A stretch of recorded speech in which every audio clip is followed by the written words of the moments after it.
యేసుక్రీస్తు అమూల్యమైన నామం పేరిట మీకందరికీ కూడా ఈ ఆదివారము హృదయపూర్వకమైనటువంటి వందనాలు చెల్లిస్తున్నాను.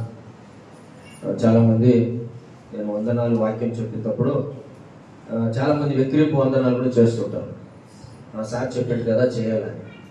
చాలామంది వందనాలు చేసేది కూడా ఏమో బేజారైతారేమో వాళ్ళు ఒకరు వందనాలు చెప్తారు. ఇది క్రైస్తవులైన పద్ధతి కాదు. ఏది చేసినా మనం తినినా త్రాగినా పూర్ణ మనసుతో, పూర్ణ ఆత్మతో, పూర్ణ శక్తితో మనం మంచిగా హృదయపూర్వకంగా గౌరవముతో చిన్నవారు కానీ పెద్దవారు కానీ ఒక క్రైస్తవులైన మనకు మొదటి పాఠం, ప్రభు నమ్మిన వారు ఒకరినొకరు ప్రేమపూర్వకంగా వందనాలతో గౌరవించి చెప్పేటువంటిది. అది చాలా పద్ధతి. బైబిల్లో పౌలు గారు మరి అనేక భక్తులు దైవజనులు రాసినటువంటి విషయం ప్రభులో నేను మీకు హెచ్చరిస్తూ ఉన్నాను.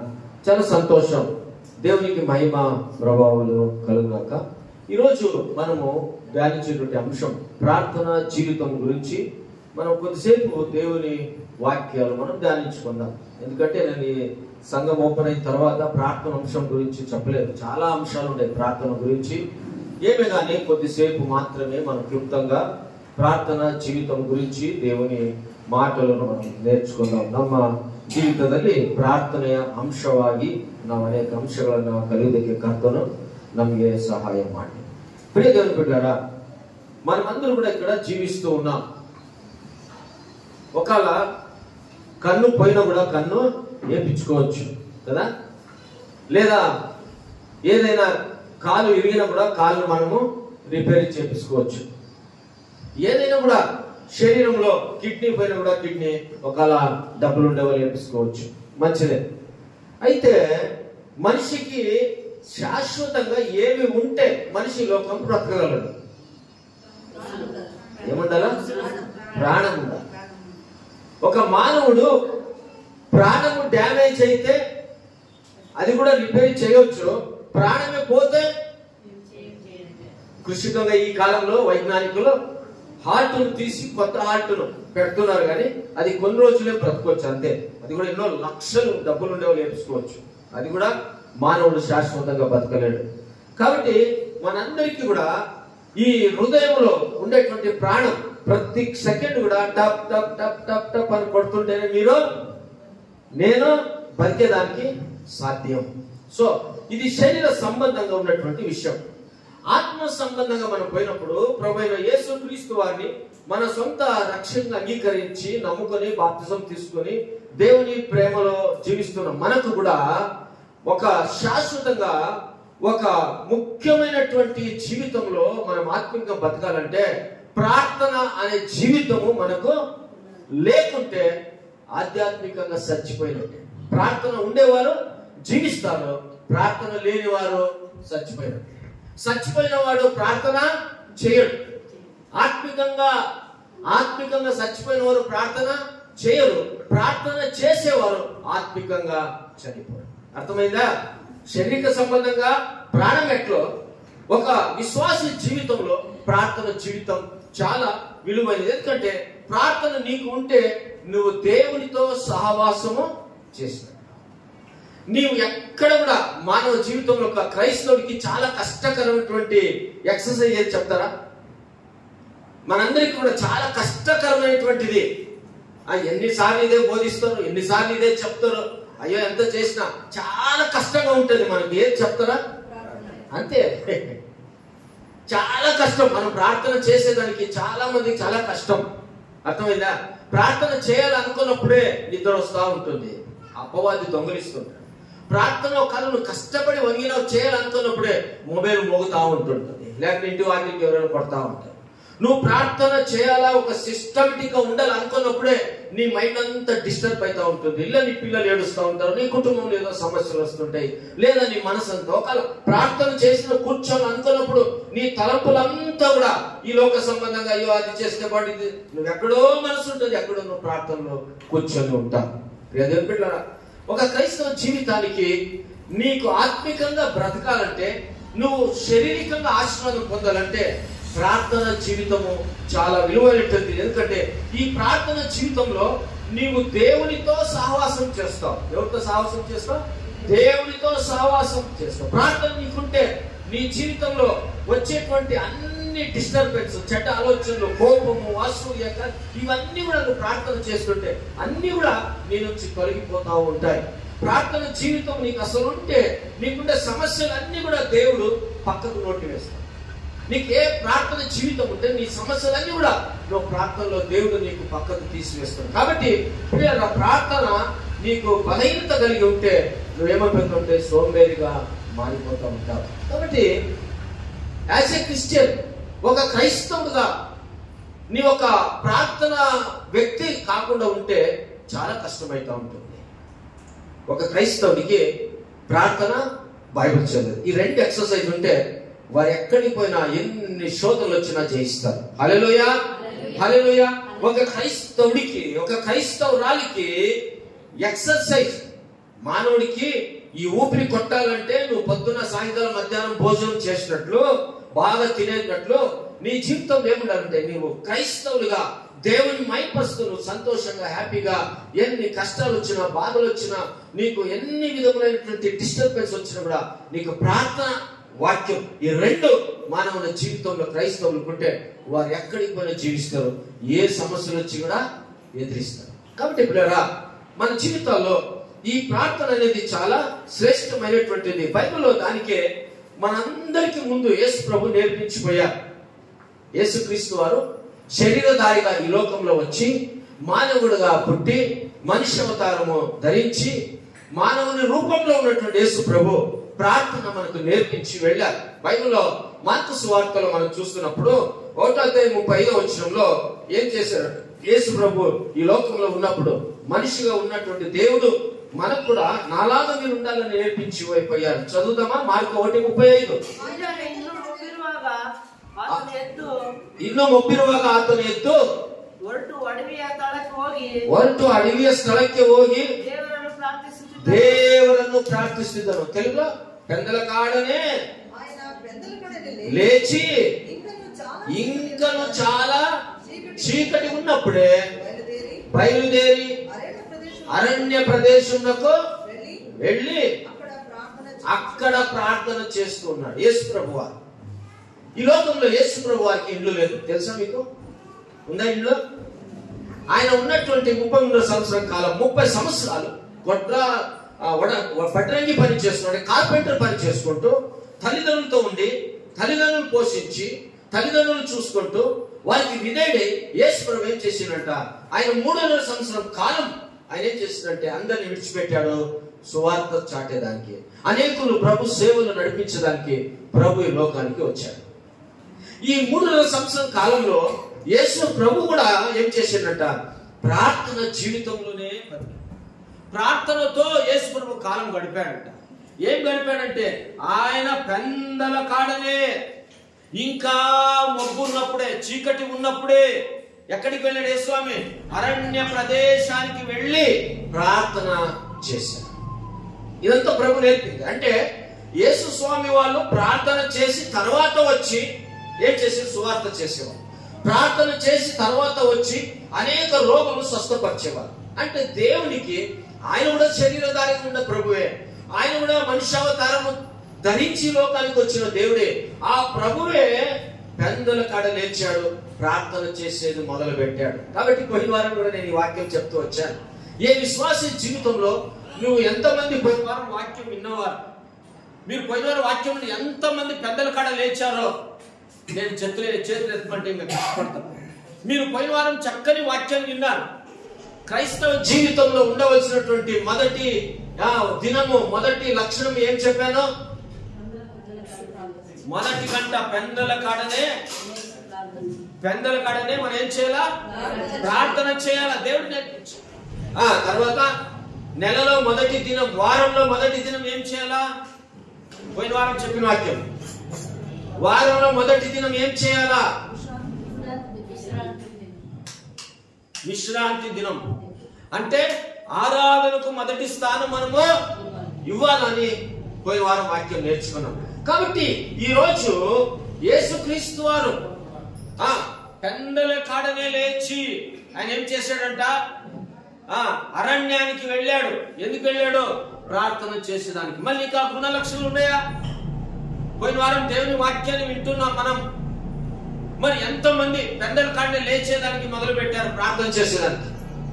ఎంతమంది పెందల ಕಾಡ ಉದಯಾನ್ನೇ ಬೆಳಿಗ್ಗೆ ಎದ್ದು ಪ್ರಾರ್ಥನೆ ಮಾಡ್ತಾ ಇದ್ದೀರಾ?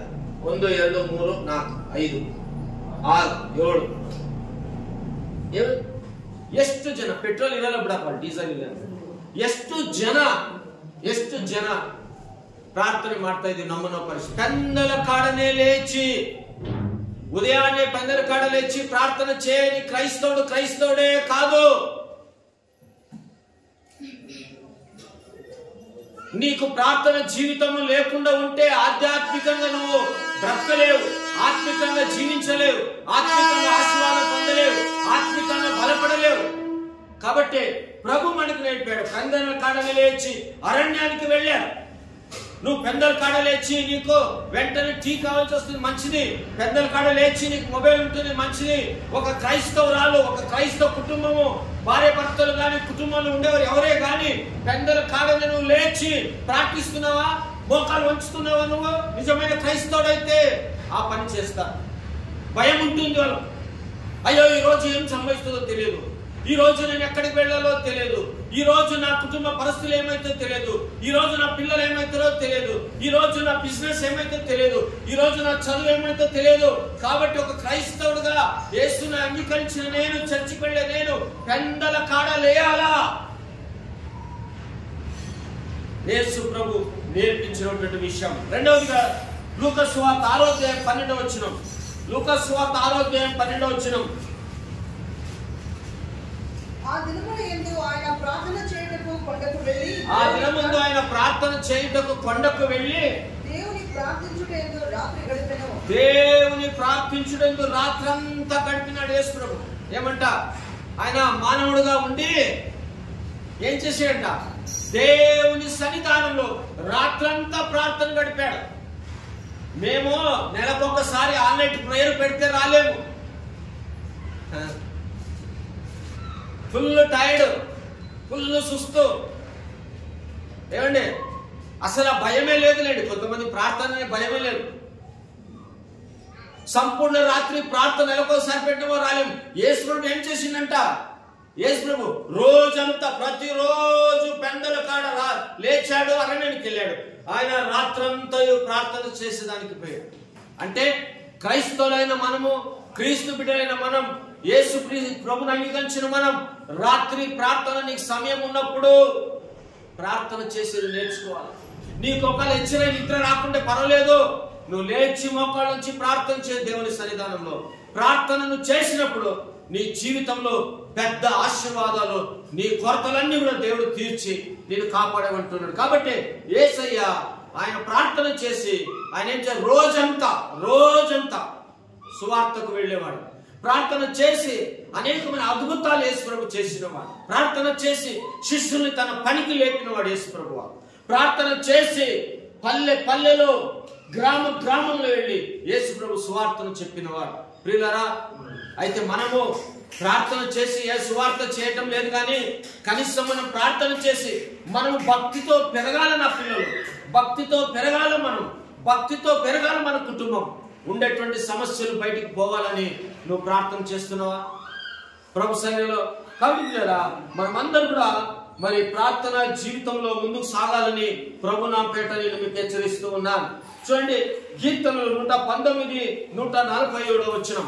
కీర్తన 119 147 వచనం.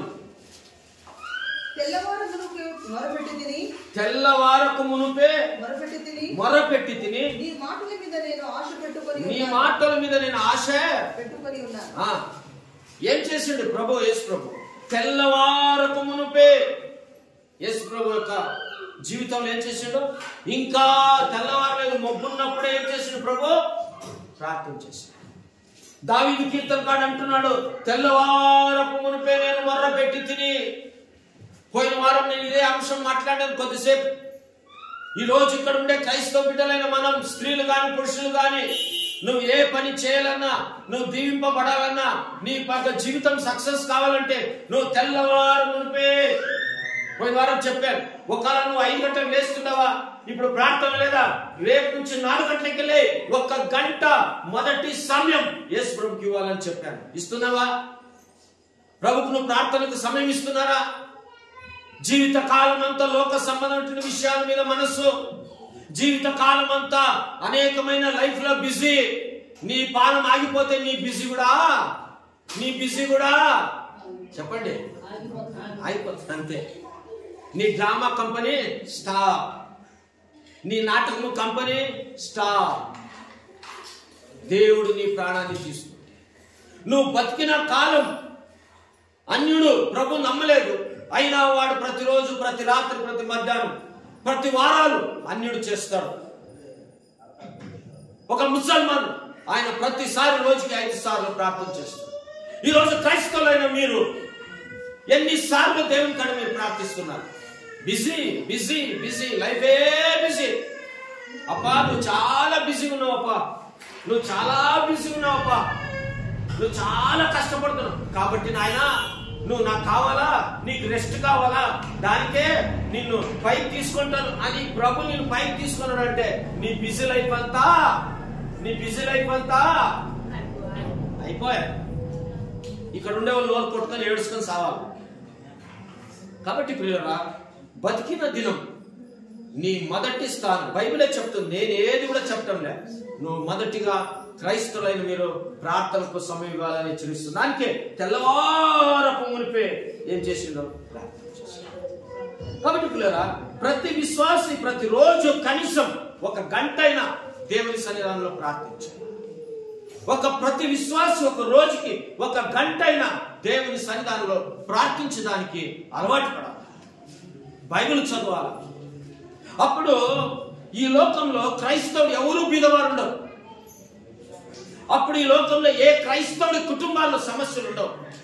అప్పుడు ఈ లోకంలో ఏ క్రైస్తవ సంఘము కూడా ఎప్పుడు కూడా కొదవ ఉండదు. ఎందుకో నువ్వు దేవుని సన్నిధానంలో ఏం చేస్తున్నావు? కమ్యూనికేషన్. ప్రతిరోజు నేను ఉదయం 6 గంటలు లేచి బైబిల్ చదువుతూ ఉన్నాను. చదువుతున్న సమయంలో నాకు ఒక ఫోన్ వచ్చింది.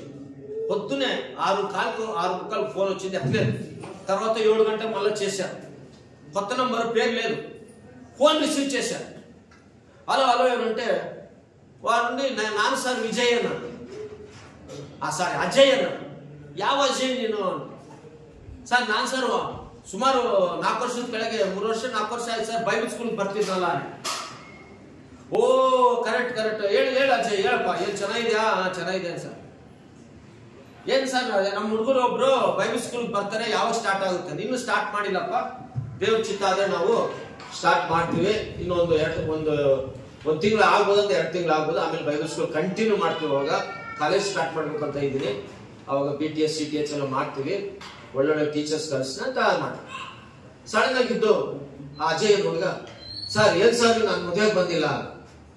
ನನಗೆ ಏನಂದ, ನಾನು ಮದುವೆಗೆ ಬಂದಿಲ್ಲಲ್ಲ. ನೀನ್ ಯಾವಾಗ ಕರ್ದಪ್ಪ? ಮದುವೆ ಯಾವಾಗ ಆಯ್ತು? ಮದುವೆ ಆಗಾಗಲೇ 1 ವರ್ಷ ಆಯ್ತು ಸರ್. ನಾನು ಆವಾಗಲೇ ಕಳಿಸಿದ್ದೆ ಸರ್, ಮದುವೆಗೆ ಬಂದಿಲ್ಲ ನೀವು ಅಂತ. ನೀನ್ ಬೈಬಲ್ ಸ್ಕೂಲ್ ಬಿಟ್ಟು ಹೋಗಿ ಎಷ್ಟು ವರ್ಷ ಆಯ್ತು? ಸರ್ ಒಂದು 3 ವರ್ಷ ಆಗಿದೆ. ನನ್ 2 ವರ್ಷ ನನ್ನ ವಾಟ್ಸಪ್ ಅಲ್ಲಿ ನೀನ್ ಕಾಂಟ್ಯಾಕ್ಟ್ ಇತ್ತು. ಅನೇಕ ಸಾರಿ ಬೈಬಲ್ ಸ್ಕೂಲ್ ಬಗ್ಗೆ ಪ್ರಾರ್ಥನೆ ಮಾಡು, ಸಭೆಯ ವಿಷಯದಲ್ಲಿ ನಿನಗೆ ಕಳಿಸ್ತಾ ಇದ್ದು, ಗ್ರೂಪ್ ಅಲ್ಲಿ ನೀನು ಕಳಿಸ್ತಾ ಇದ್ದೆ ನಾನು ಪ್ರಾರ್ಥನೆ ಬಗ್ಗೆ ಅದು ಇದು.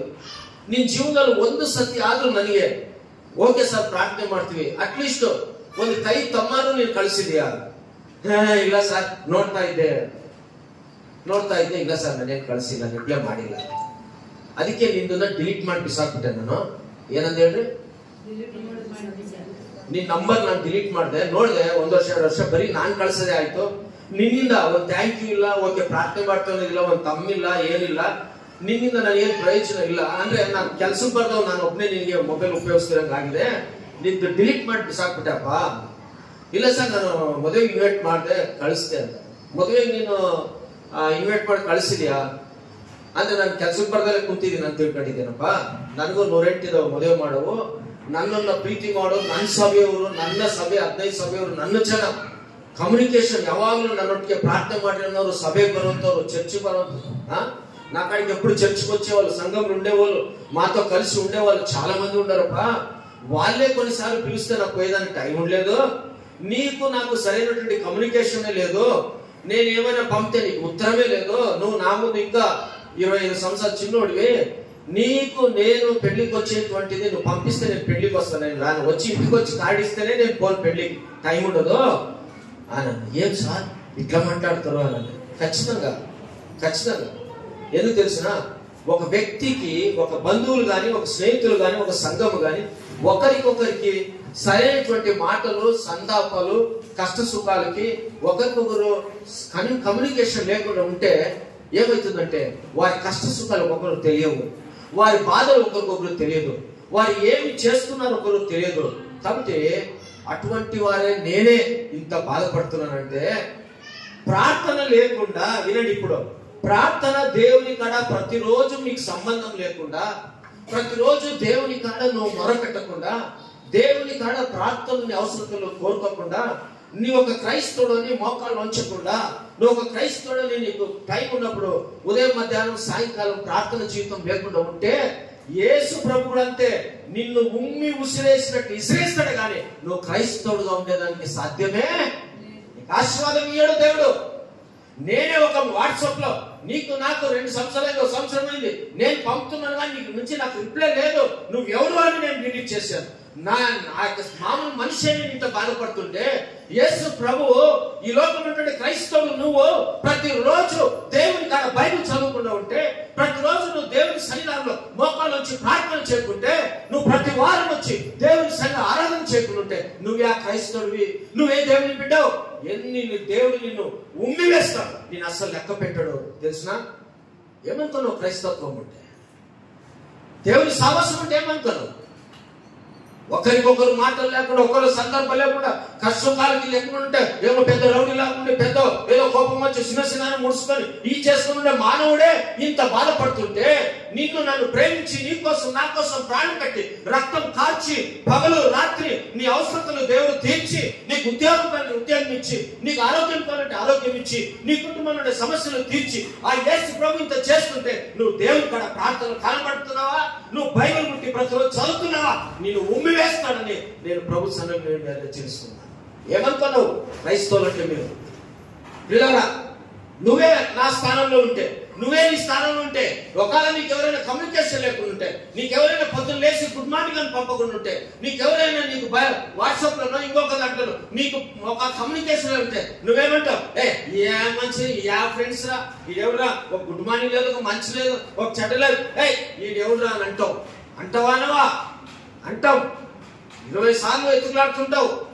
3 రోజులైంది నాకేం కమ్యూనికేషన్ లేదు, నాకేం పంపలేదని చూస్తూ ఉంటావు. అటువంటి మానవుడే ఈ లోకంలో నీకు ప్రాణం ఇచ్చేవాడు కాదు, నేను ప్రేమించేవాడు కాదు, నీకేమి వాడి నుంచి వచ్చేది లేదు. అటువంటి మానవుడి మీదనే బాధపడుతుంటే నీ కోసం నా కోసం ప్రాణం తెగించి 39 దెబ్బలు కొట్టించుకొని, మేకులతో కాలు చేతులకు ఆయన మేకులు కొట్టించుకొని ప్రాణం పెట్టి నిన్ను మోక్షాన్ని నడిపించాలని ప్రభు ఎంతో కన్నీరు ఇచ్చి నిన్ను ప్రేమిస్తుంటే, నువ్వు యేసు ప్రభువుని నమ్ముకుంటే అయిపోయిందని క్రైస్తవ జీవితం. యేసు ప్రభువుని నమ్ముకొని ఏదో ఇంట్లో బైబిల్ పెట్టుకుంటే అయిపోయిందని క్రైస్తవ జీవితం. ప్రతిరోజు నువ్వు ప్రభు సన్నిధానంలో ప్రార్థన చేసి విశ్వాసం ఉండాలా, ప్రతిరోజు నువ్వు బైబిల్ చదివి విశ్వాసం ఉండాలా. అప్పుడే నీ జీవితాల్లో నీకు ఏమి కొలవున్న దేవుడు తీరుస్తాడు, ఏమి కష్టాల్లో దేవుడు తీరుస్తాడు, ఏ అనారోగ్యంలో దేవుడు తీరుస్తాడు. నువ్వేమో పెద్ద మహారాజులాగా ఏదో పూజించుకొని 24 గంటలు బిజీ అనుకొని బైబిల్ పట్టుకోకుండా ప్రార్థన చేయకుండా బ్రతుకులో నువ్వు క్రైస్తవులు అనుకొని ఆరాధన చేస్తే కాదు. నువ్వు దేవుని సన్నిధానంలో నీ కుటుంబం ప్రార్థనలు ఉండాలా, నీ వైయక్తికంగా ప్రార్థన చేయాలా. బైబిల్లో దానికి ఎంత మంది ప్రార్థన చేశారు తెలిసిన, ఎంతో మంది భక్తులు ప్రార్థన చేసిన దానికి ఆ భక్తుల పేర్లు బైబిల్లో ఉంది.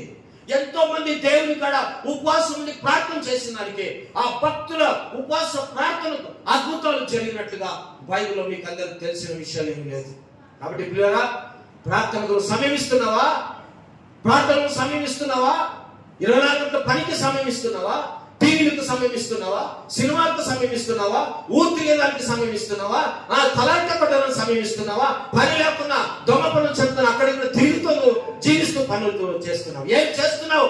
ఒక క్రైస్తవుడుగా నువ్వు దేవుని కాడ ప్రతిరోజు ప్రార్థిస్తున్నావా? క్రైస్తవుడికి నువ్వు మోక్షానికి వెళ్ళాలంటే, నువ్వు పరలోకానికి వెళ్ళాలంటే, నిత్య జీవానికి చేరాలంటే, నువ్వు నమ్ముకుంటే డ్రామాలు ఆడుకొని బైబిల్ పట్టుకొని పోతే కాదు.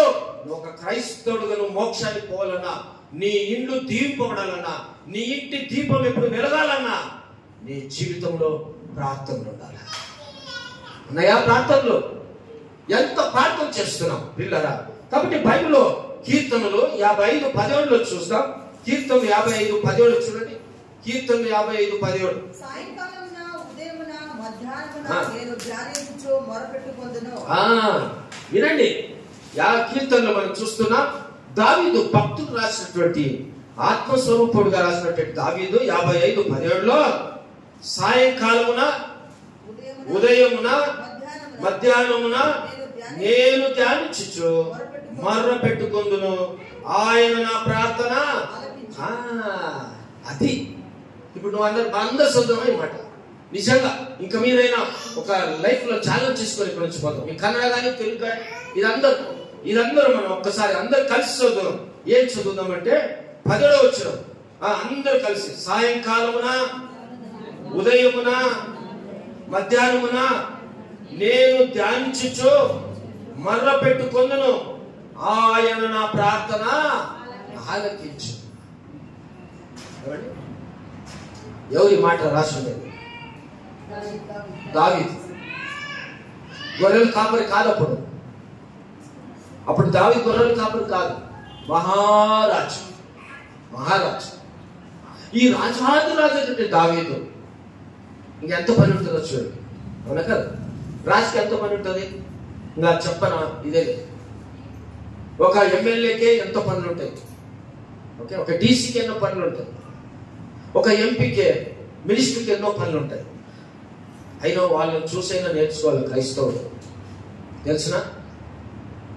తెలిసిన వారు గెలిస్తే గుడ్లోకి వెళ్తారు.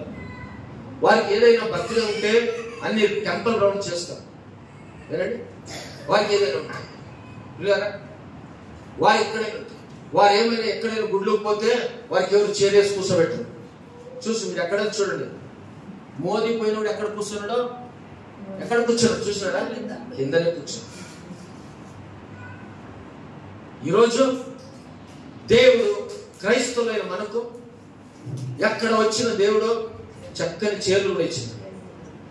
హల్లెలూయా. నిద్రపోయేదానికి ఏమంటే చీర మీద కూర్చొని కింద కూర్చుంటే ఇంకా అట్టే పడుతుంటారు. ఇక దానికని కనీసం కూర్చొని వచ్చిన వాళ్ళు చూసే వాళ్ళకి ఏది కూడా ఏమప్పా కింద కూర్చొని పడుకుంటారు అని చెప్పి అట్లా ఉండకుండా కుర్చీలో వేసాం. చూడండి, దేవుని సన్నిధానంలో వేరే వాళ్ళు ఎక్కడికి వెళ్ళారు, కింద కూర్చుంటారు. ఎంత వాడు ప్రధానైన ముఖ్యమంత్రి.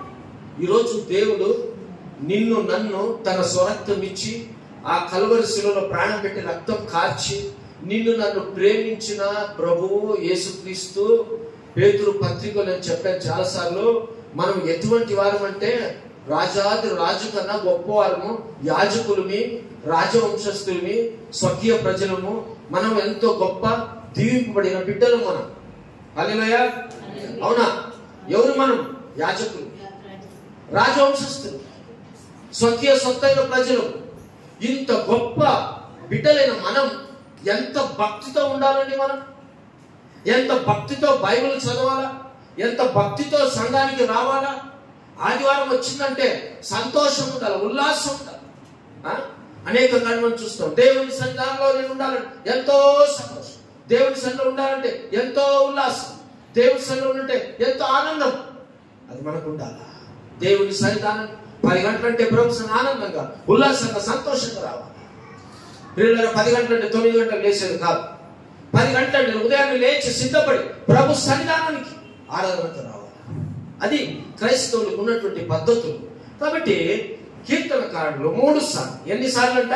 సాయంకాలం, ఉదయమో, మధ్యాహ్నం నేను ధ్యానించుచు మర్ర పెట్టుకొందును. ఎంత ధ్యానించుచు మర్ర పెట్టుకొందు. ధ్యానించు ఏం ధ్యానిస్తున్నాడు? వాక్యాన్ని ధ్యానిస్తున్నాడు. ఆమేన్. ఏం ధ్యానిస్తున్నాడో? వాక్యాన్ని ధ్యానిస్తున్నాడు. దావీదు రాజు ఎంత హీన స్థితి నుంచి దేవుడు తనను పైకి తీసుకుని వచ్చినాడు, ఒక ఉన్నత స్థానంలో పెట్టాడు దేవుడు. ఎందుకో అంత ప్రేమించినాడు దావీదు దేవుణ్ణి. ఆ గొర్రెలు కాస్తును కూడా ఆ దావీదు ఆ యొక్క అడవిలో కూడా దేవుణ్ణి గణపరిచాడు, దేవుని స్తుతించాడు, దేవుని మహిమపరిచాడు. అర్థమైందా? అంత స్తుతి చేసేవాడు దావీదు. దావీదు హృదయాన్ని ఎరిగిన దేవుడు, దావీదమ్మ హృదయాన్ని ఎరిగే దేవుడు. దానికి దావీదు నా హృదయాను, దావీదు నన్న ఇష్టానుసారుడు, హృదయానుసారుడు. కాబట్టి దావీదును దేవుడు ఏం చేసిండు? ఇష్టపడ్డాడు. ఏం తీసుకొని వచ్చి పెట్టాడు? ఆయనను సింహాసనంగా దేవుడు కూర్చోబెట్టాడు. అడవిలో నుంచి దేవుడు దావీదును సింహాసనం మీద కూర్చోబెట్టాడు. ఈ రోజు మనల్ని కూడా దేవుడు ఎంతో హీన స్థితి నుంచి పైకి తీసుకుని వచ్చాడు. జ్ఞానం ఇచ్చాడు క్రైస్తవులైన తర్వాత, తెలివి ఇచ్చాడు క్రైస్తవులైన తర్వాత, వివేకం ఇచ్చాడు క్రైస్తవులైన తర్వాత, ఎట్లా బ్రతకాలో దేవుడు మనకు బైబిల్లో నేర్పాడు క్రైస్తవులైన తర్వాత, ఎట్లా ఉండాలో దేవుడు నేర్పాడు. అయితే మనమేం చేసామంటే దేవుణ్ణే మర్చిపోతున్నాం, ప్రార్థనలే మర్చిపోతున్నాం, బైబిల్ చదవలే మర్చిపోతున్నాం. ప్రియులారా, అయితే దావీదు మర్చిపోలేదు. వినండి, దావీదు మర్చిపోలేదు. పెద్ద స్థానానికి వచ్చిన దావీదు దేవుణ్ణి మర్చిపోలేదు. ఉదయం, మధ్యాహ్నం, సాయంకాలం ఏం చేసినట్టే బైబిల్ చదువుతున్నాడు, ప్రార్థన చేస్తున్నాడు. కనీసం రోజుకి మనం ఉదయాన్నే లేచినప్పుడు ప్రార్థన. చాలాసార్లు మనం అనుకుంటామో లేచినామో కూర్చున్నాం, ఒక 5 నిమిషాలు ప్రార్థన చేస్తాము. ఆ ప్రార్థన ఈ గోడ నుంచి పైకి కూడా పోతుంది మన ప్రార్థన. ఎందుకు తెలిసినా మీకు ఎగ్జాంపుల్ చెప్పు. ఎందుకు తెలిసిన మన కష్టాలు సమస్యలు పోవో? మనం అనుకున్నాం ప్రార్థన చేస్తున్నామే, మేము ప్రార్థన చేస్తున్నాం, మా సమస్యలు పోవటం లేదే, మా కష్టాలు పోవటం లేదే అనుకుంటాం.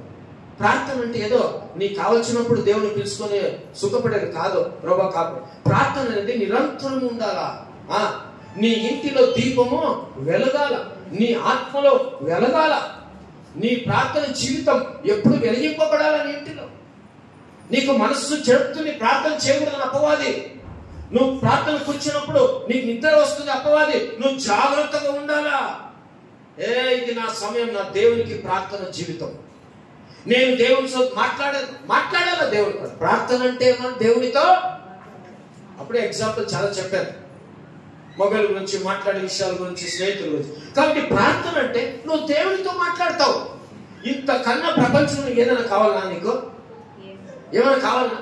ప్రార్థన అంటే దేవునితో మాట్లాడేదానికి నీకేమైనా కావాలన్నా? దేవుని యొక్క ప్రసన్నత అనుభవించడానికి నీ ప్రపంచం నీకేమైనా కావాలన్నా?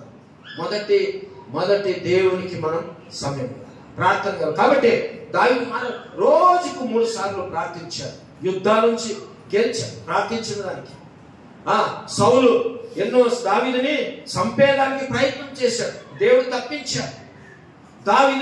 దావీదు కుటుంబాన్ని దేవుడు తన కుమారుని బహుగా ఆశీర్వదించాడు. ఎందుకో దావీదు రోజుకు 3 మార్లు బైబిలును ధ్యానించేవాడు. దావీదు రోజు 3 మార్లు ప్రార్థన చేసేవాడు. ఇదే అండి క్రైస్తవుల పూజ. ఇంకా మంచి మాటలు చెప్పాలి, క్రైస్తవులకు పూజ అయ్యాలంటే ఇదే. నువ్వు ఆ టెంకాయ కొట్టు, నీవు తీసుకున్నావు, ఇంకోటి వచ్చేసేది ఏం లేదండి. నీ ఆత్మ సిద్ధంగా ఉండాలా, నీ మనస్సు సిద్ధంగా ఉండాలా, నీవు దేవుడు అనే ప్రభు అనేది భయభక్తికి ఉండాలా. నీకు ఎన్ని బిజీ ఉన్నా కూడా నా సమయం ఇంకా అర్ధగంట ముందే లేచి నేను దేవునికి స్థానం ఇవ్వాలా. ఇదే క్రైస్తవుని పూజ.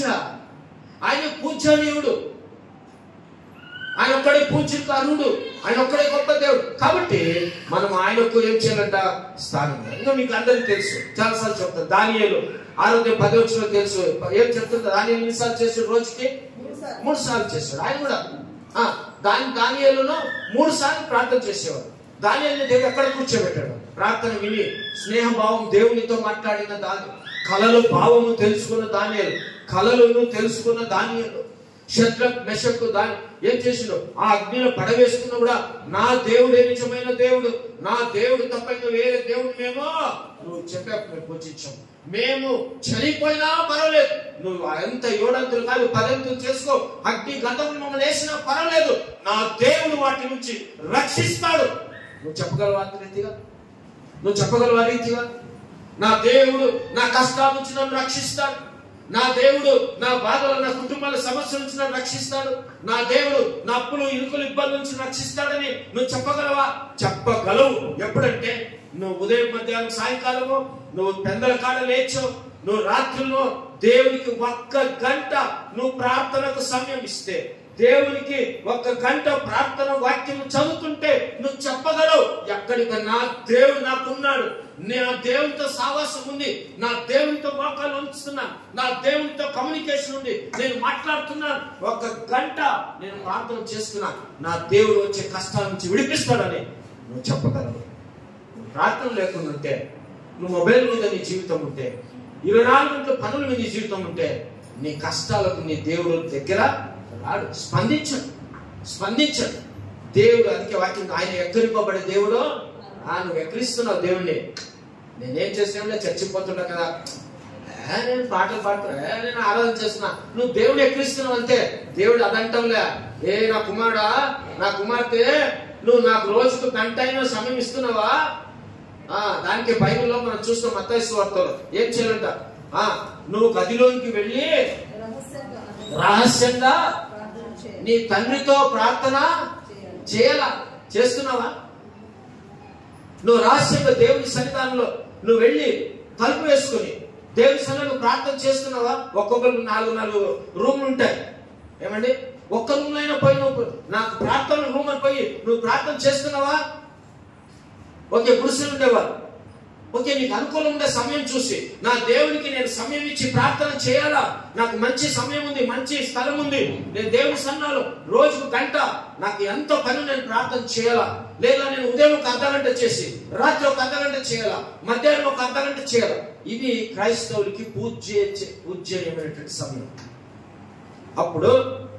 అప్పుడు బండ వంటి ఎదురైన కష్టాలు నీకు వచ్చినా పక్కకు తొలుపు. అందుకే ಸಾಸಿವೆ ಕಾಳಿನಷ್ಟು ವಿಶ್ವಾಸವಿದ್ರೆ ಸಾಕು, ಆ ಬಂಡೆನ ತೊಲಗು ಅಂದ್ರೆ ಬೆಟ್ಟನ ತೊಲಗುತ್ತೆ. ನಮಗೆ ವಿಶ್ವಾಸ ಇದೆಯಾ? ಸಾಸಿವೆ ಕಾಳಿನಷ್ಟು విశ్వాసం ಇದೆಯా? ప్రార్థన జీవితం ఉందా? కాబట్టి బైబిల్లో దానియేలు జీవితంలో ఎంత గొప్ప అద్భుతాలంటే, దానియేలు రాజు చెప్పిన కళలు కూడా భావం చెప్పాడు, ప్రార్థన పరుడు. దానికే దానియేలును కూడా దేవుడు సింహం నోటి నుంచి తప్పించాడు. నీకు కూడా చాలా కష్టాలు వస్తుంది. దానికే బైబిల్లో మనం చూస్తున్నాం, గర్జించు సింహం వలె ఎవరిని మింగుదురు అని సైతాను నిన్ను చూస్తూ ఉంటాడు. ఎందుకు? నిన్ను ప్రార్థన చేయకుండా నీ మనసు చెరుపుతాడు, బైబిల్ చదవకుండా నీ మనసు చెరుపుతాడు, ఆరాధనకు రాకుండా నీ మనసు చదువుతాడు, నీకు కుటుంబాల్లో ఏదో గలిబిలి పెట్టి నీ మనసు చదువుతాడు, బైబిల్ ముట్టే నీ మనసు రాదు, ప్రార్థన చేస్తే నీ మనసు సైతాను నిన్ను గద్దిస్తుంటాడు, ఆకర్షిస్తుంటాడు. ఎప్పుడు ఈ బిడ్డ ప్రార్థన చేస్తే, అయ్యో ఈ ప్రార్థన చేస్తే బాగుపడిపోతాడని నిన్ను చెడిపేదానికి వాడు కాసుకుంటాడు. అయ్యో వీళ్ళు బైబిల్ చదివితే జ్ఞానవంతులు అయిపోతారు, వీళ్ళు బాగుపడతారు, ఈ కుటుంబం అని ఆ బైబిల్ చదువుకుండా నేను చేస్తూ ఉంటాడు. ఇదంతా దేవుడు నేర్పేటువంటి పాఠం మనకు. కాబట్టి వాడికి నువ్వు స్థలం ఇచ్చినవంటే, అపవాదికి నువ్వు లోపడ్డావంటే, అపవాది మాటలు వింటున్నావంటే నువ్వు పైకి రావు. నువ్వు నెమ్మదిగా ఉండలేవు, సమాధానంతో ఉండలేవు. కాబట్టి నీవు క్రైస్తవులైన మనం పూజ్యులైన దేవుణ్ణి ప్రతిరోజు నువ్వు ప్రార్థనలో, వాక్యంలో సమయం గడుపుతాను ప్రభు ఒక తీర్మానం చేసుకుని వెళ్ళు. నీ జీవితంలో చాలా దేవుడు దీవిస్తాడు. నిన్ను ఎప్పుడు కూడా దేవుడు చేయనివాడు. కాబట్టి భక్తులను మనం చూసి నేర్చుకుందాం. దానియేలు ఏమీ లేనివాడే బబులోను నుంచి పట్టుకుని వచ్చినారు. ఏమి లేనివాడు దానియేలు. శద్రక్ మేషక్ ఏం లేదు. ఆయన ఏం చేశాడు? మంచి స్థానంలో దేవుడు వాడు తీసుకొని వచ్చాడు. దానియేలును దేవుడు గొప్ప స్థానంలో పెట్టాడు. వీళ్ళంతా మనం తెలియని వాక్యం ఏం లేదు, కానీ మనం చేయటం లేదు. యేసేపు ఏమి లేనివాడే, దేవుడు పైకి తీసుకొని వచ్చాడు, రాజుగా చేశాడు, గొప్పవాడిగా చేశాడు. ఎవరో ప్రాయంలో ఎక్కడికి పోయినా గోతిలో పడేసినా, ప్రభువా నేను గోతిలో పడ్డానని కన్నీరు విడిచి ప్రార్థన చేశాడు. తీసుకుపోయి చెరసాలలో వేసినా ప్రార్థన చేశాడు. దేవుడు చెరసాల నుంచి విడిపించాడు యేసేపు. ఏమండి, యేసేపు ఏమైండు? గొప్ప మహారాజుగా అయ్యాడు. నీకు ఆశ లేదా? నువ్వు ఇంకా లో క్లాస్లో బతకాలని ఆశ ఉందా? నువ్వు ఇంకా అదే జీవితము, అదే బట్టలు, అదే కటింగ్, అదే మాటలు, అదే చూపులు, అదే తలంపులు, అట్లుండాలని ఆశ ఉంది? ఇంకా దేవుడు ఇష్టపడాడు. కానీ నేను ఒక దావీదులాగా చేయాలని దేవుడు ఇష్టపడుతున్నాడు. హల్లెలూయా. నిన్ను ఒక ఎస్తేర్ లాగా చేయాలని దేవుడు ఇష్టపడుతున్నాడు. నిన్ను ఒక యేసేపు లాగా చేయాలని దేవుడు ఇష్టపడుతున్నాడు. ఈ కాలంలో నిన్ను ఒక మంచి మహారూతులాగా చేయాలని దేవుడు నేను ఇష్టపడుతున్నాడు. కానీ నీవు ఇష్టపడుతున్నావా? నువ్వు ఇష్టపడుతున్నావా? నేను ప్రతిరోజు దేవుని సన్నిధానంలో మోకాళ్ళ నుంచి గంటలు తరబడి ప్రార్థన చేయాలని ఇష్టపడితే నీ జీవితంలో దేవుడు నిన్ను పైకి లేవనెత్తుతాడు. నువ్వు ఏమి లేకుండా నువ్వు ఎన్ని కష్టపడుతున్నా కూడా దేవుడు నిన్ను చూడకుండా ఉంటే నువ్వు పైకి రాలేవు. కాబట్టి simple things you want to blessing, simple things. ప్రార్థన బైబిల్ చెప్పారు. ఏమండి, ప్రార్థన చేసే కూడా చాలా మంది బైబిల్లో కన్నీరు విడిచారు. వినండి, కష్టం వచ్చినప్పుడు చాలా మంది కన్నీరు విడిచారు. తెలిసిన మొదటి కన్నీరు విడిచిన వారు ఎవరైనా చెప్తారా? అన్న. చూడండి, ఎంత దేవుడు అండి మన దేవుడు. నీకు తెలుసు, అయితే నువ్వు దైవికంగా పెరిగేదానికి నిన్ను ఒక శక్తి, అపవాది శక్తి ఆపేసింది. నిజమైన దేవుడు తెలుసు, అద్భుతాలు చేసే దేవుడు తెలుసు, నీకు అన్ని తెలుసు నా వాక్యం కన్నా. కానీ నిన్ను అపవాది నిన్ను పట్టుకున్నది. నీలో ఉండే దురహంకారం నిన్ను కుంగదీస్తా ఉంది. నీలో ఉండే నిర్లక్ష్యత నిన్ను కుంగదీస్తూ ఉంది. నీలో ఉండే పాపం నేను దేవుని కాడ రాకుండా చేస్తా ఉంది. జాగ్రత్త. నువ్వు దేవుని సన్నిధానంలో అన్నను ఎంత హింసించిన, ఎంత అన్నకు జనాలు అన్న కూడా ఆమె ఏం చేసిందండి? కన్నీరు విడిచింది. అక్కడ ఏ డాక్టర్ గాడికి పోలేదు. వినండి, ఏ డాక్టర్ గాడికి దేవుని సన్నిధానానికి వెళ్ళింది. కన్నీరు విడిచింది, ఏడ్చింది. కన్నీరు విడిచింది, ఏడ్చింది. దేవుడు అన్న గర్భాన్ని.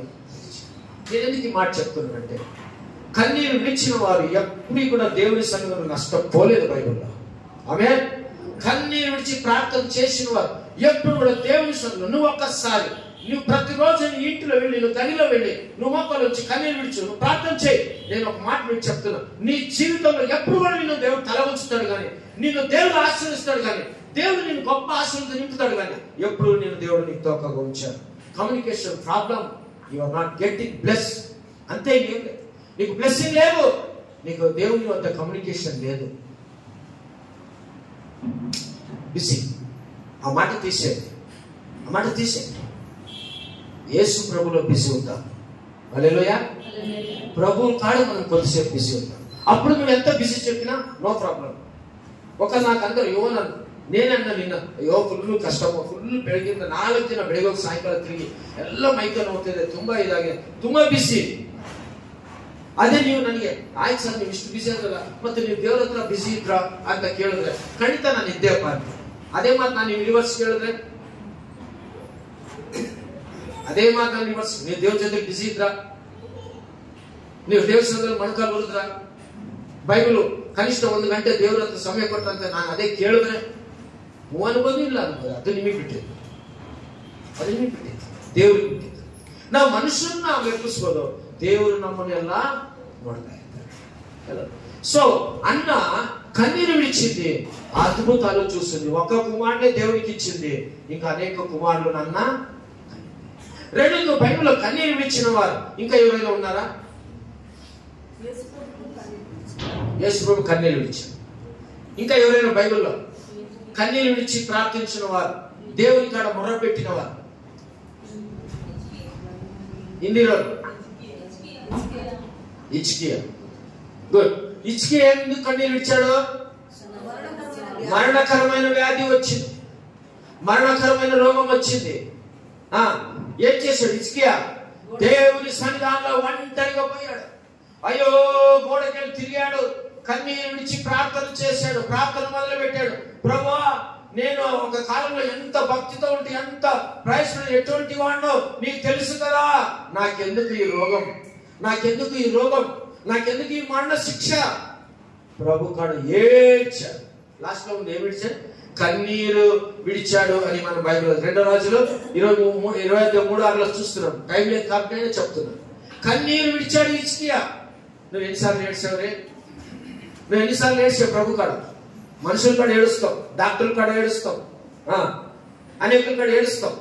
నువ్వు దేవుని కాడ చక్కని నీ స్థలం ఉంది, చక్కని నీకు ఇల్లు ఉంది, చక్కని యొక్క సమయం ఉంటాయి. నువ్వు ఎన్నిసార్లు దేవుని కాడ నీ కుటుంబ సమస్యలు వస్తే ఏడ్చినావు, ఎన్నిసార్లు నీకు ఆర్థిక ఇబ్బందులు వస్తే ఏడ్చినావు, ఎన్నిసార్లు నీ ప్రార్థనకు వచ్చడానికి నీ భర్త ఇబ్బందులు పెడుతుంటే ఏడ్చి ప్రార్థించావు, ఎన్నిసార్లు నీకు దేవునికి దశభాగ్యం కాటం లేదని ఏడ్చి ప్రభా నా చేత కాటులేని ఇవ్వాలని నువ్వు ఏడ్చినావు. ఎన్నిసార్లు ప్రభా నేను ఎన్నో వారాలు రొట్టెసం రాలేకపోతున్నాను, నేను ఎందుకో ఈ సమస్యలు వస్తుంది ప్రభా, నేను అంత పాపం చేస్తున్నాను, ఆరాధనకు వెళ్ళకుండా నేనంత తప్పు చేస్తున్నాను ప్రభా, నీ సన్నిధిలో ప్రార్థించుకొని ఏడ్చినావు. నువ్వు ఏడ్చావు కానీ దేవుని ఏడిపిస్తావు కాక అని ఇంకెవరు నేర్పిస్తావు? ఇంకెవరు నేర్పిస్తారు? విశ్వాసులు ఎవరు నేర్పిస్తారు? దేవుని నేర్పిస్తారు, తర్వాత సేవకుడు నేర్పిస్తారు. సేవకుడు నేర్పిస్తారు. కొంతమంది విశ్వాసులు ఆదివారం వచ్చి కూర్చోనందుకు నాకు గ్యారెంటీ లేదు, రాత్రి వేసి పెట్టారు విమానంలో. అట్లే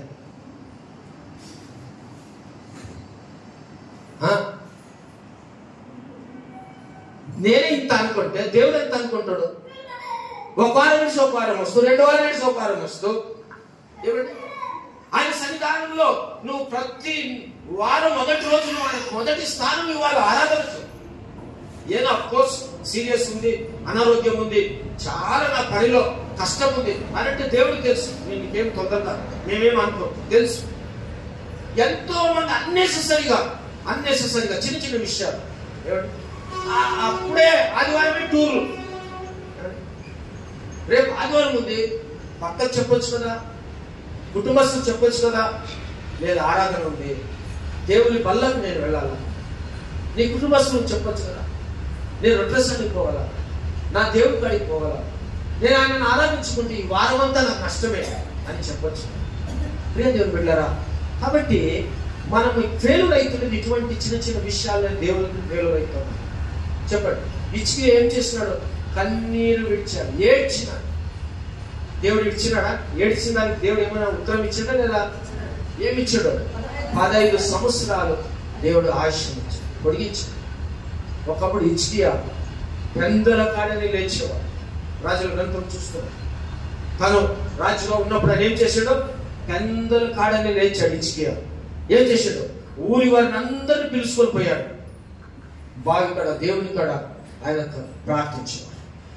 హిజ్కియా దేవుని మందిరంలో విగ్రహాలను పడగొట్టినవాడు. హిజ్కియా దేవుని మందిరంలో కడిగినవాడు, శుద్ధి చేసినవాడు, దేవుని మందిరంలో స్వచ్ఛత చేసినవాడు, గొప్ప పని చేసిన హిజ్కియా. అటువంటి హిజ్కియాకు ఈ మరణ రోగం వచ్చింది. కొన్నిసార్లు దేవుడు నేను పరీక్షిస్తుంటాడు. జాగ్రత్త సుమా, నువ్వు ఎక్కడైనా తప్పిపోతుంటే, నువ్వు ఎక్కడైనా దేవుని పనిలో నిరాసక్తి కలిగి ఆసక్తి లేకుండా బ్రతుకుతుంటే, నువ్వు పైన క్రైస్తవుడుగా నటిస్తూ ఉంటే, దేవుడు మనల్ని కొన్నిసార్లు పరీక్షిస్తూ ఉంటాడు, హెచ్చరిస్తూ ఉంటాడు. హిజ్కియానే దేవుడు ఇవ్వలేదు, నిన్ను నన్ను ఇడుస్తాడా? హిజ్కియా లాంటి గొప్ప మంచి భక్తిపరుడు నువ్వు, హిజ్కియా లాంటి మంచి భక్తిపరుడు నువ్వు. దేవుడు హిజ్కియాని ఇవ్వలేదు, యెషయా ద్వారా పంపించాడు, ప్రవాది ద్వారా పంపించాడు. నువ్వు చనిపోతావు అని చెప్పి. మనకి ఎవరైనా చచ్చిపోతావు అంటే ఇంక అయిపోయి మనం ఏం చేస్తాం? ఎంత బాధపడతాం కదా, ఎంత కష్టపడతాం కదా. ఒకవేళ డాక్టర్ హాస్పిటల్ అడ్మిట్ చేస్తాడు, అంబరీష్ మిమ్మల్ని చూస్తున్నాడు అనుకోండి, మీ కాడ డైరెక్ట్గా వచ్చి అంబరీష్ డాక్టర్ ఎదురు సాయంకాలం సత్వత్యానా అని అంటే అంబరీష్ని తిరుగుతావా? డాక్టర్ని తిరుగుతావా? అంబరీష్ని తిరుగుతావు. నువ్వేమో మమ్మల్ని బతికి రాని మేము అసలు చంపుతాడు కానీ సత్వం ఏం మాట అంబరీష్ నేను నర్సవ్వాలి వినండి. ఆ హిజ్కియా జీవితంలో యెషయా ప్రవక్త చెప్పినా కూడా భయపడలేదు, దానికే ప్రార్థన చేశాడు. దేవుడు ఆయుష్ని ఇచ్చాడు. అంటే ఇప్పుడు ఆయుష్ కాలం నీది నాది ఎవరి కాడ ఉంది? దేవుని చేతిలో ఉంది. నీ ఆయుష్ నీ ఆయుష్ కాలం దేవుని చేతిలో ఉంది. కాబట్టి నీకు భయం లేదా? దేవుని చేతిలో నీకు ఆయుష్ ఉంది, దేవుని చేతిలో ఆరోగ్యం ఉంది, దేవుని చేతిలో నీ కుటుంబం ఉంది, దేవుని చేతిలో నీ యొక్క జీవిత కాలం అంతా ఉంది, అన్నీ ఉన్నాయి. నీకు భయం లేదా? అరే నేను ప్రార్థన చేయాలి ప్రతిరోజు అని భయం రాదా నీకు? ప్రతిరోజు బైబిల్ చదవాలి, గంటలకు తరబడి ఉండాలని భయం రాదా నీకు? ఆ పూజ్యమైన దేవుడిని నేను ప్రతిరోజు పూజించాను, ప్రార్థన ద్వారా నేను పూజించాను, వాక్యం ద్వారా. నీకు ఆసక్తి లేదా? ఆయుష్ ఆయన చేతులు ఉంది, ఆయుష్ అంతా ఆయన చేతులు. నీకు భయం లేదు? ఆయన డబ్బు ఉందిలే, నా భర్త మంచి పని ఉందిలే, నా కుటుంబానికి ఇది ఉందిలే, నువ్వు దీంట్లో మురిసిపోతుంటే దానికే ధనవంతుడు ఏం చేశాడు తెలిసిన? ఒక ధనవంతుడు ఏం చేశాడు? ఆయన అనుకుంటున్నాడు ధనవంతుడు, అయ్యా ఈ సంవత్సరం మంచి పంట వచ్చింది, మంచి పంట వచ్చింది, ఇదిగో నా పంట అంతా ఎక్కడ దాచిపెట్టాను? కొట్లో దాచిపెట్టాను, సమృద్ధిగా ఉంది, ఇంకా నాకు భయం లేదు, నాకు అన్ని సమృద్ధి దాచిపెట్టాను, నా పంట ఎన్ని సంవత్సరాలు తినొచ్చు, నాకు ఏ భయం లేదు అని చెప్పి ఆలోచన చేస్తూ ఉంటాడు. ఇటీవల దేవుని కాడ మాట్లాడుతూ ఉంటాడు. నా మనస్సా, నా ఆత్మ, నా ప్రాణమా తిను. ఎవరు? బాగా ఉన్నవాడు, అన్ని దాచిపెట్టినవాడు, వెల్లుగా ఉన్నవాడు అని చెప్పినట్టు, నా ప్రాణమా తిను, తాగుము, సుఖించు. ఇప్పుడు చాలా మంది మనం అట్లా అనుకుంటాం కదా, నాకు పని ఉంది, నాకు షాప్ ఉంది, నాకు వెహికల్ ఉంది, నాకు ఇదే బిసి, నాకు పొలం ఉంది, నాకు ఇదే బిసి, ఇంకేమి తినేది తాగేదానికి ఉండేదానికి దేవుడు ఇచ్చిండు. దేవుడు ఇచ్చిండు నిజమే. ఒకప్పుడు ఆ భక్తితో, ఆ విశ్వాసంతో, ప్రార్థనలో ఉంటివి, అన్ని ఇచ్చిండు. ఇప్పుడు ఏమైపోయినా అన్ని ఉండేవి. తిను, తాగు, సుఖించు అని గర్జిస్తూ ఉన్నావు. అప్పుడు దేవుడు అన్నాడా, అరే వెరివాడా, ఆమె వెర్రామా, వెర్రడా, ఈ రాత్రి ప్రాణం పోతే ఏం చేస్తావు? నువ్వు సంపాదన ఏం చేస్తావు? దానికి దేవుడు అంటున్నాడు, నీ ప్రాణాన్ని తీసుకుంటాను, నువ్వు ఉండేది ఎంజాయ్ చేయన్నాడు. హల్లెలూయా. ఏమన్నాడు దేవుడు? ప్రభు నేను ఈ ప్రాణం తీసుకుంటా, తినో నువ్వే, సుఖించు నువ్వే, బాగుండు, వెల్ సెటిల్ అయినా మంచిదప్పా, ఓకే, నో ప్రాబ్లం, మంచి సంతోషం. అది ఒక పంచే, నువ్వు జీవితకాలం 100 సంవత్సరాలు ఉండి నీ కొట్లలో తిను, తాగు, ఎంజాయ్ చేయి, హ్యాపీగా ఉండు. అయితే నేను ఇచ్చింది మాత్రం నాకు ఇచ్చేయప్ప, నా ప్రాణాన్ని నాకు వాపసు నేను తీసుకోపోతా. నువ్వు ఉండే బాడీ ఇక్కడ, తిను, తాగు, సంతోషించు. చేయగలవా? మాడితే బాబా అనా చేయగలమా? ఏం వయసు కూడా అయిపోయింది, మన ఉండేవాళ్ళు యవనస్తులు కదా ఇలాంటి కొద్ది. ఏమండి, తినగలవా? ఎంజాయ్ చేయగలవా? దానికే దేవుడు నీకు ప్రాణం పెట్టాడు, జీవాయువును ఊదాడు, నీకు అన్ని కూడా ఇచ్చాడు. యవ్వన జీవితం కానీ, మంచి జీవితం కానీ, ముసలాలు కానీ, ముచ్చట్లు కానీ, బ్రతికినంత దినం నువ్వు దేవునితో సహవాసం ఉండు అని నేను చెప్తా ఉన్నా. నువ్వు దేవునితో కనీసం ఒక అర్ధగంట బైబిల్ చదువు, ఒక అర్ధగంట ప్రార్థన చేయి. నీ అంత మంచి క్రైస్తవుడు ఈ ప్రపంచంలో కూడా దొరకడు. నువ్వు మంచి బిలిగ్రాన్ కూడా అవుతావు, నువ్వు మంచి సతీష్ కుమార్ అవుతావు, నువ్వు ఒకవేళ మంచి ఇంకా డబ్బు ఉండేవాడు అవుతావు. కానీ నువ్వు దేవునితో సహవాసం ఉండాలి, ప్రభుతో నువ్వు గడపాలి. నువ్వు ప్రభుత్వం గడపకుండా నువ్వు లేనిపోని చేసుకుంటుంటే నీ ప్రాణం నేను తీసుకుంటాను అని అంటుంది. జోకుగా అంటే నీ ప్రాణం నేను తీసుకుంటాను, నేను ప్రాణం తగ్గను, నేను ఇల్లు ఇప్పుడప్ప, నేను బాడీ ఇట్టుకుండు, నేను తిందు కుడుదు మజ ಮಾಡಪ್ಪ, నేను ಎಲ್ಲಾ ದೇಶ ತಿರುಗಿ ಬರಪ್ಪ ಅಂತಾನೆ ದೇವರು. ಆಗುತ್ತಾ? దానికి ప్రాణం ఉండగానే, జీవం ఉండగానే నీ ఇల్లు చక్కగా, నీ జీవితాన్ని బాగా చేసుకో. తర్వాత కాబట్టి ఏడ్చిన వారు ఎవరు? ఏమైంది? 15 సంవత్సరాలు ఇచ్చింది. ఇంకెవరైనా ఏడ్చిన వాళ్ళు ఉన్నారా? దానికి ఏడ్చింది. తర్వాత ఇంకా ఎవరైనా ఏడ్చిన వాళ్ళు ఉన్నారా?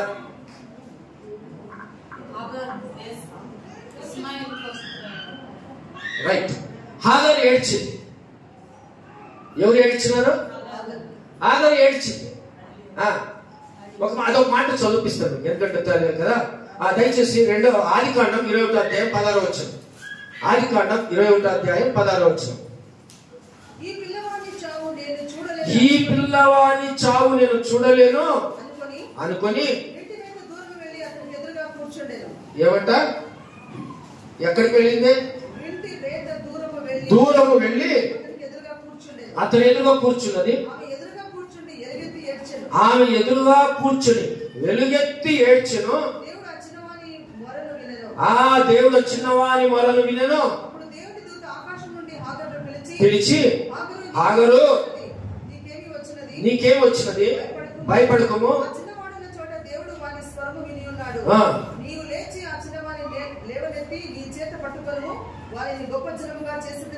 వారితో చెప్పాను. 19వ వచనం. మరియు దేవుడు ఆమె కన్నులు తెరిచినందున ఆమె నీళ్లు ఊట చూచి వెళ్ళి ఆ తిత్తిని నీళ్లతో నింపి చిన్నవానికి త్రాగనిచ్చెను. హల్లెలూయా. ఇక్కడ మనకందరికి తెలుసు, ఆగర్ స్టోరీ తెలుసు. ఏమండి, శారాకు బిడ్డలు కాలేదని పనివానితో ఏం చేసిందో, హాగరుతో అబ్రహాం కూడినప్పుడు ఏమైందంటే కొడుకునిచ్చాడు. అదే మొదటి సంతానం, అతని పేరు ఇస్సాకు.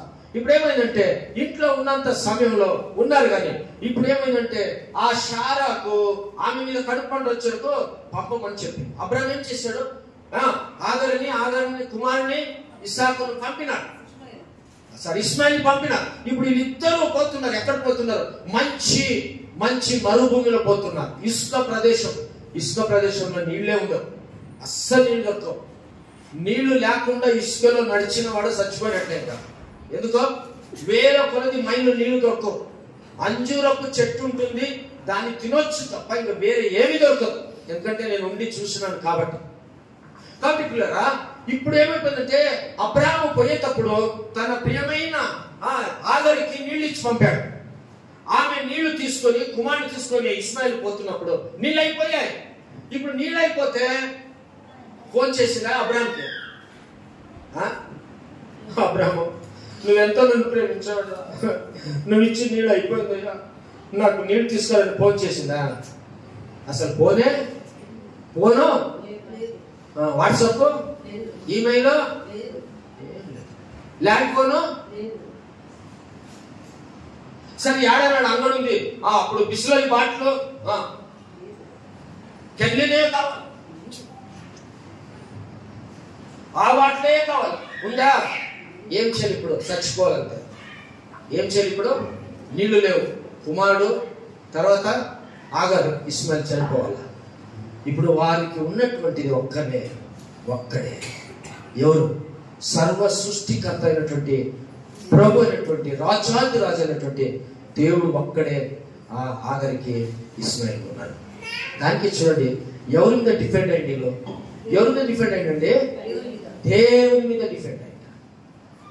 దేవుని మీద డిఫెండ్ ఏం చేసిండు? కన్నీరు విడిచి ప్రార్థన చేస్తుంది ఆగర్. కుమారుడు ఏడుస్తూ కన్నీరు విడిచాడు. ఆ మరుభూమిలో అయిపోయింది, మేము చనిపోతాం, మాకేమో లేదు. ఒకళ్ళు ఏమైనా ఫోన్ చేసి అమ్మేశ్వర్ ಸ್ವಲ್ಪ హాస్పిటల్ ಹೋಗಬೇಕು తాంబరప్ప, ఏ ఫోన్ కూడా లేదంటే అయ్యో నీరు తాగమరా అని చెప్పలేదు. ఏమైపోయింది? ఆడే చచ్చిపోవాలి. వాళ్ళు వారికి ఉన్నటువంటిది ఈ లోక సృష్టి అనేటువంటి దేవుడు. దానికి ఏడ్చింది, ప్రార్థించింది. ఇస్మాయిల్ కన్నీరు విడిచాడు. ఏం చూపిండట దేవుడు? ఎంత దేవుడు అండి! అది నేను అనేది. ప్రార్థన చేసి నేర్చుకోండి మీరు. రోజుకి గంట ఏడ్చింది, కన్నీరు విడిచింది. చచ్చిపోయేటువంటి సమయం, ఇక నీళ్లు లేవు, ఇంకా చనిపోవాలా. కన్నీరు విడిచి ఏడ్చింది. వెంటనే ఏమైపోయింది? ఆ ఇసుక ప్రదేశంలో దేవుడు వారికి నీళ్ళనిచ్చాడు. హల్లెలూయా. ఆ ఇసుక ప్రదేశంలో దేవుడు వారికి అసాధ్యమైనది దేవునికి సాధ్యము. ఆ నీళ్లు బుద్ధి తీసుకొని ఏం చేసింది? నీళ్లు నింపుకున్నారు, తాగి ప్రయాణం చేశారు. పిల్లరా, ఇస్కియా ఏం చేశాడు? చచ్చిపోతున్నావు, నీ కథ అయిపోయింది అన్నప్పుడు ఏడ్చాడు, కన్నీరు విడిచాడు, దేవుని సన్నిధిలో ప్రార్థించాడు. అనారోగ్య పరిస్థితిలో ఇస్కియా చనిపోయేటువంటి సమయంలో ఏడ్చినాడండి. మనం ఏం చేస్తాం తెలిసిన? దేవుని కాడ ఏడ్చాం కానీ ఒంటరిగా దేవుడు మనకు 5 బెడ్రూమ్లు ఇచ్చి ఆ రూమ్ లో పోయి ఏడ్చుకొని ప్రభు కాడ కన్నీడ్చి ప్రార్థన చేయం కానీ అమ్మ కాడ ఏడుస్తాం, డాక్టర్ కాడ ఏడుస్తాం, బంధువుల కాడ ఏడుస్తాం, అందరికీ ఏడుస్తాం. మన రోగం బాగుతారు. నువ్వు ఏడ్చేది ఎక్కడ ఏడ్చాలా? దేవుని కాడ ఏడ్చాడు. ఇస్కియా దేవుని కాడ ఏడ్చాడు. ఇస్కియా రోగం పోయింది. 15 సంవత్సరాలు దేవుడు ఆశించాడు. నువ్వు ఏడుస్తున్నావా? నువ్వు ఏడ్చేది అక్కడ. నేను ఎవరైనా హింసిస్తుంటే, ఇంట్లో గలాట అయితే, ఏదైతే డబ్బులు తొందర అయితే, పిల్లలు ఏమైనా బాధపడితే ఏడుస్తావు. నువ్వు దేవుని కాడ నీ జీవితాన్ని గురించి, నీ కుటుంబం గురించి, నీ ఆరోగ్యం గురించి ఏడుస్తున్నావా? నువ్వు దేవుని కాడ ఒక అర్ధగంట నువ్వు వాక్యం వేసుకొని ప్రార్థన చేస్తున్నావా? కాబట్టి 24 గంటలు వాళ్ళతో ఇంత ఆటలాడుతుంటావు. దేవుని అరే ఇలా ఆరోగ్యం బాగాలేదు, ఇచ్చికియా వాళ్ళని పిలిచి వీళ్ళు పిలిచి అందా. ఇచ్చికియా దేవుని కాడికి వెళ్ళాడు, ప్రార్థన చేశాడు. స్వస్థత అద్భుతాలు దేవుడు చేశాడు. ఆగరు ఏడ్చింది. నేను ముగిస్తున్నాను ప్రేదరా, ఇంకా టైం లేదు. కానీ నెహెమ్యా ఏడ్చినాడు. నెహెమ్యా ఏడ్చినాడు. ఎందుకు తెలిసిన? యెరూషలేము గోడలు పడిపోయిన తర్వాత, ఆ గుమ్మములు కాల్చబడిన తర్వాత నెహెమ్యా ఆ ఉపవాసం నుండి శోకిస్తూ కన్నీరు విడుస్తూ దేవుని సన్నిధానంలో కన్నీరు విడిచి ఏడ్చాడు.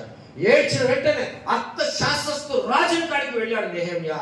అయ్యో చన్నగా ముఖం ముచ్చుకున్నాడు. అర్థశాస్త్ర రాజు అంటున్నాడు, నెహెమీ నీ ముఖంలో ఎప్పుడు కూడా ఏ చిన్న ఇది కూడా లేదు, ఎప్పుడు నేను దుఃఖం చూసినవాడు కాదే.